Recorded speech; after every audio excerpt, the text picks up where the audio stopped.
Hey yo YouTube, what's going on? Today we're bringing you a different video with Moira, the new support character that we have. She is as I said, she's support. She has a difficulty rating of 2 out of 3 stars. Her full name I'm not going to pronounce because I can only pronounce the Moira. She's 48 years old. She is a geneticist. She is from Dublin, Ireland. And she has an affinity with Talon. And her biotic abilities enable her to contribute healing or damage in any crisis, while her biotic grasp gives her short range options. Her biotic orbs give her a long range option. Her fade can also help her escape or move closer to enemies. And as you can see here on Lunar Horizon, I was the only healer on this map. I don't like her particularly with her orbs because they are unpredictable if you're not used to bouncing them off walls. That is the one downside that I have seen to her, is that unpredictability with her orbs.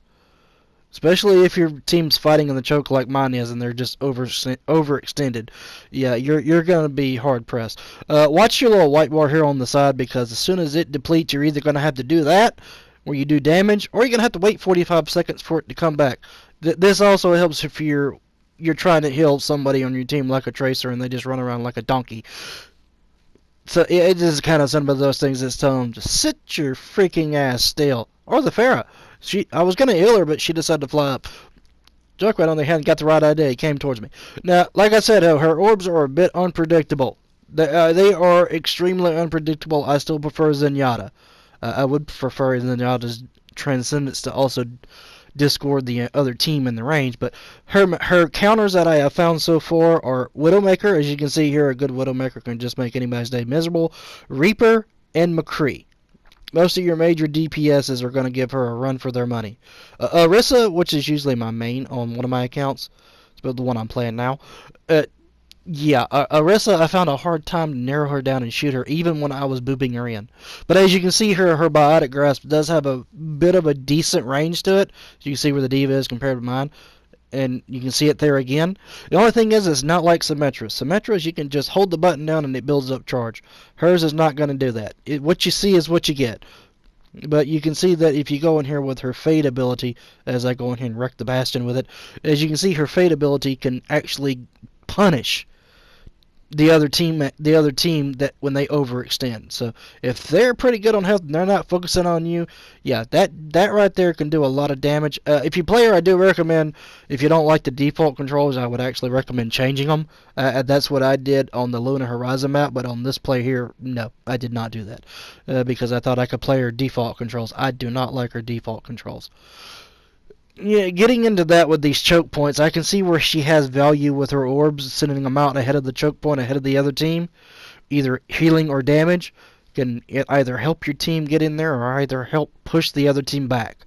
And I have found that since she has come out in quick play, that I have noticed that it has been harder to take points, because when normal fights you think they would normally end, nope, she's actually keeping them more into the fight more than all. So if person's really good with her, then yeah, they can really keep her in the fight. I mean, it is just one of those things, but the default controls are just not exactly, well, for me they weren't friendly. I don't know how it is for some other people. If you found her default controls just fine, leave a comment in the comment section below.